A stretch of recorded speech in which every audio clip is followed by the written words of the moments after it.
We've learned from the Alabama Department of Public Health that Bob Jones High School in Madison had a confirmed case of tuberculosis. And we've learned about 92 reported TB cases in the state, nine cases in Madison County, 6 in Marshall County, and 1 in Morgan County were reported last year. Our Kim McCoy spoke with the ADPH, who says cases in the state are rare and parents more than likely have nothing to worry about.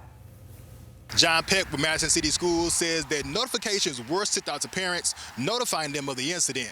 However, he was unable to elaborate more on the matter.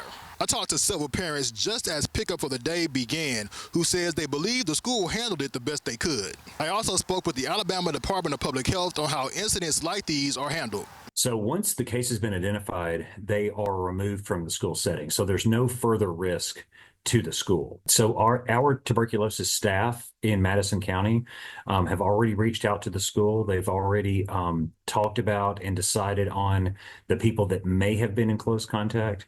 In a situation like this, transmission is of, I would say, less risk because of the size and the space of the distance between people. And so those people are being identified if they may have been in close contact, and then screening, of course, being offered to any individuals who may have been in close contact. As of right now, there have been no other cases of tuberculosis reported to the Alabama Department of Public Health from this incident. They say they will continue to monitor the situation and update as needed. In Madison, Kim McCoy, Fox 54 News. So we now know there is a positive tuberculosis case, but what is TB and how contagious is it? We spoke with an infectious disease specialist from Huntsville Hospital to get those answers and more. Somebody who's infected with tuberculosis, if they're coughing, it can transmit that in the air, and whoever in a close contact possibly can get infected with it. You know, the most common way of getting infected would be somebody who travel, somebody who get a family member who had tuberculosis, get exposed to it and get infected with it. Tuberculosis is no mystery to doctors, who know it can spread easily through the air, making it a concern when the bacteria is introduced into a busy and densely populated place like a school.